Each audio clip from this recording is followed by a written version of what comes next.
O să învăț să navighez ca lumea. Faci chestia asta? Ce să facem? Ciorbă de creveți? Eu vreau să fac o ciorbă de fasole cu asumătură, dacă găsim. Asta fie o noapte tumultoasă aia cu fasolea.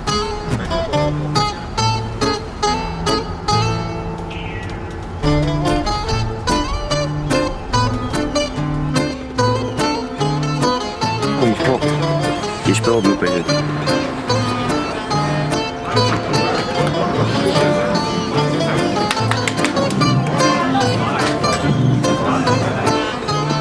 Hai că e pe 8 ca nu pe 7. Nu dai înapoi, da.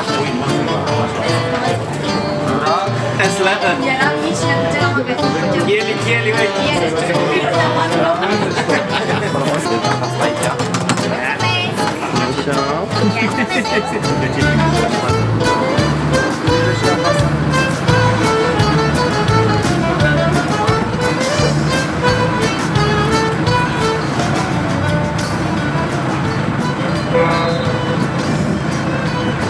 Motorul din stânga un pic în față și celălalt în spate. Așa. 0. Știi ce poți să faci, Dorian? Să aduci fenderele în barcă. Fenderele sunt baloanele astea. Să le punem așa în barcă, da?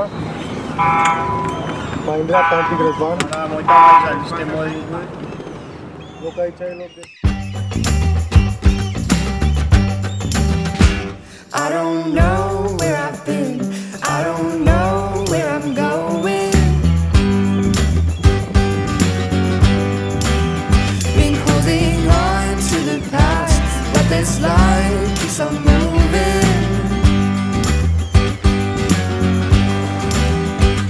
Don't you worry about me, I'm gonna leave it so behind tonight. And it may take a little time just for us to get it right.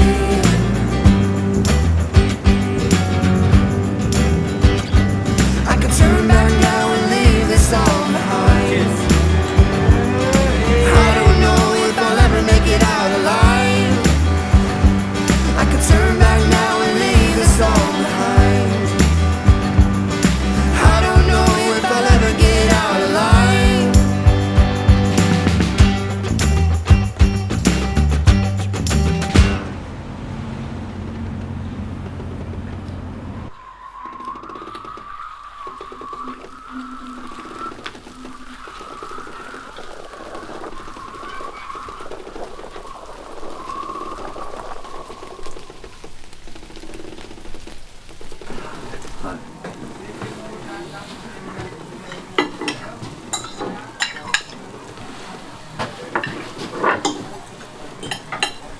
Tata?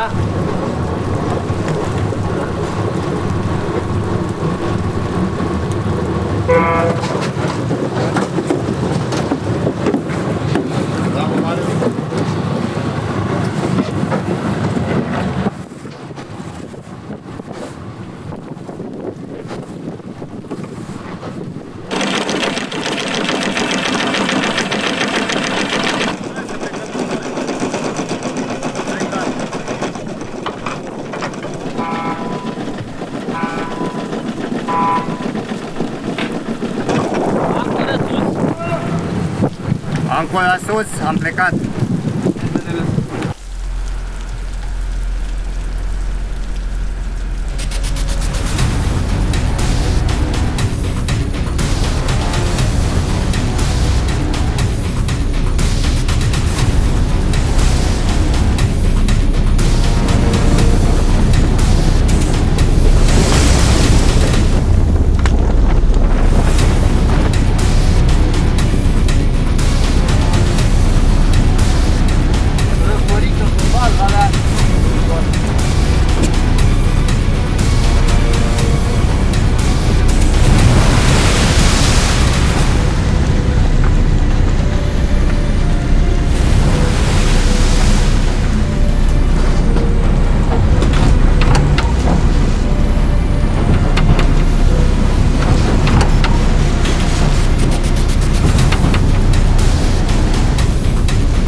Ce aș mai preciza și foarte important în această călătorie este faptul că am reușit să venim necunoscuți oarecum în ea și să plecăm prieteni, cu siguranță, așa o să fie.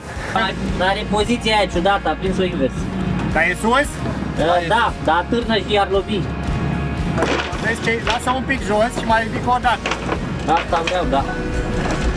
Eu la să nu pierde.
Pregătiți-vă să ia caparul.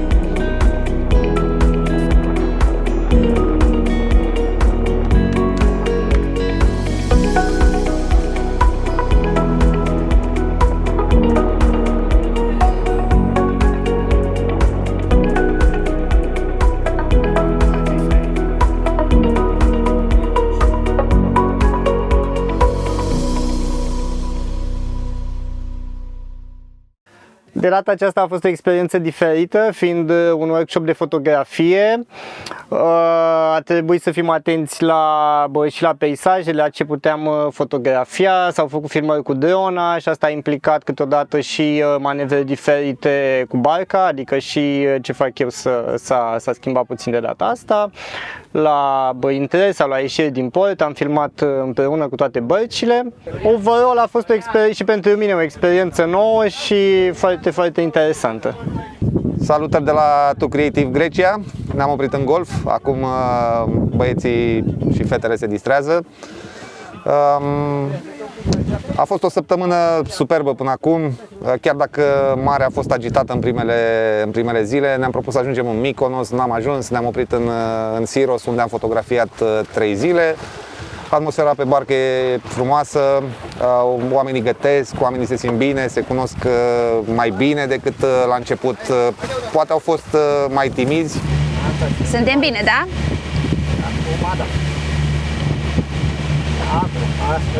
Ăsta e cursul? Da. Deci, practic, între Soare și Marius.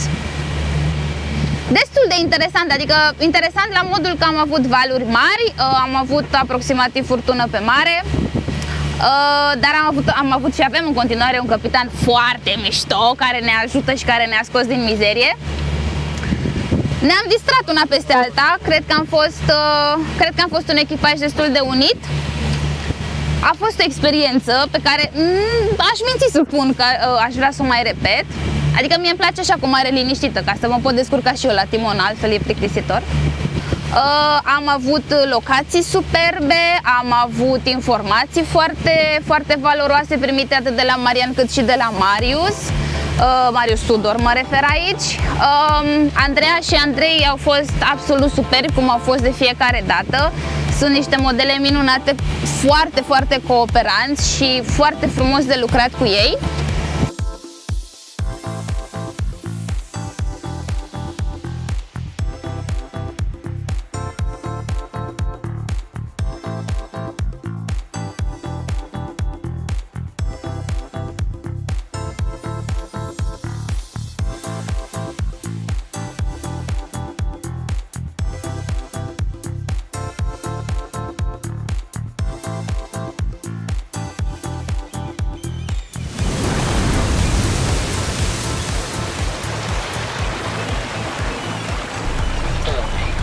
Poți să lași ancora, că tu oricum pleci primul.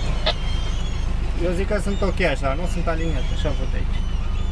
Cât aliniat, dă-i așa și vii cât mai înspre mine, te rog, da? Da, da.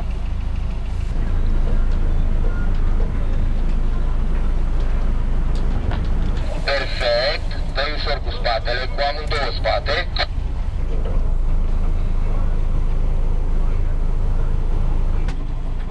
Te rog, îndreaptă din nou. Din nou. Motorul stâng pe față, dreptul pe spate. Hai, dă-i. Dreaptă, motorul stâng pe față, motorul Aici aveți grijă acolo.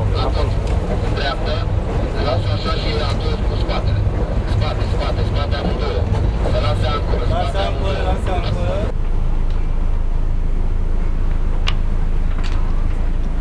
Marius, vină puțin. Dacă tot este Marius lângă noi, ia loc, te rog.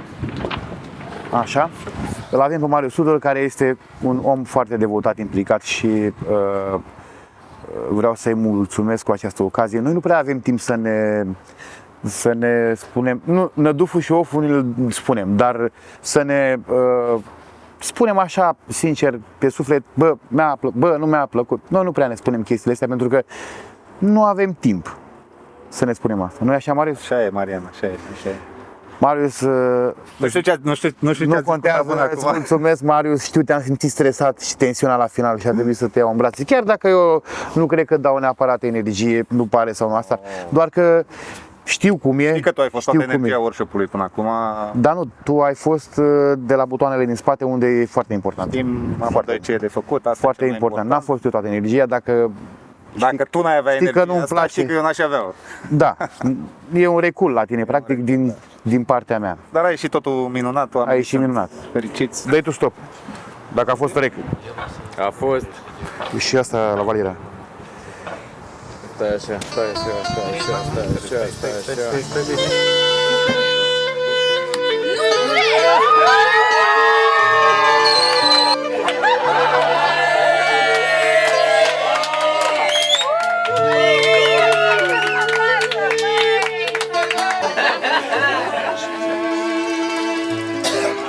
S-a strigat bingo! S-a strigat bingo!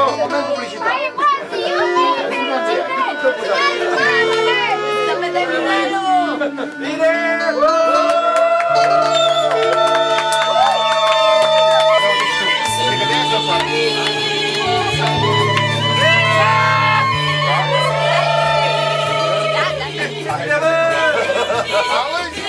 Ăștia îi lipește acolo, pe perete, îi lași acolo, lipește. Lăsați ce oră spun un pic. Gata, e luată, e a mea! Cum v-am promis? Cum v-am promis? V-am promis, hai!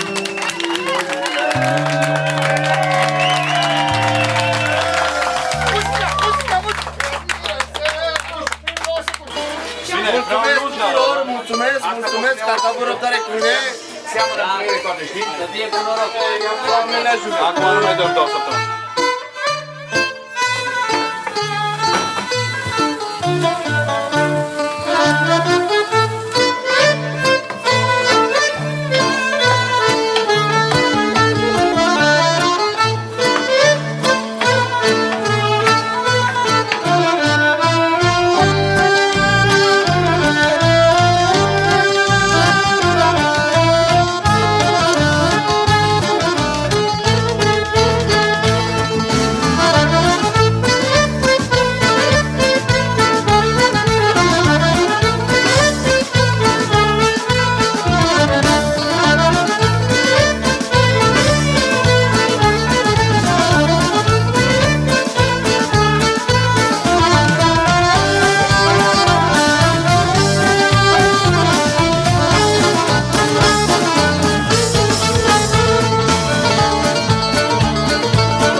că mă uit aici pe moi. Dă-i ușor, nu contează, dă-i ușor, dă-i cu spate.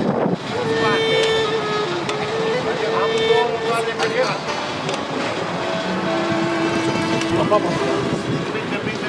You need more power. That's why.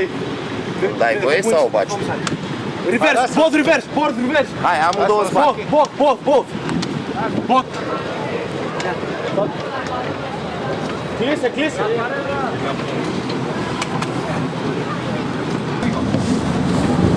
Salut, tocmai am acostat aici în Atena, în Marina Alimos. Vremea, ca de fiecare dată, s-a jucat un pic cu noi. Au mai fost nori, au mai fost un pic de valuri, parcă părându-i rău că ne întoarcem.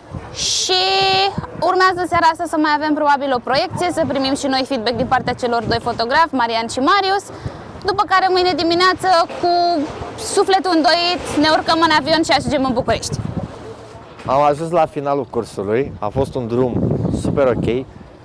Practic trebuie să îți dai seama cum trebuie să călătorești. Cum v-ați simțit pe barcă cu noi? Foarte bine, mai ales că am avut parte de o companie plăcută, de Loki. Am dorit împreună, poți să...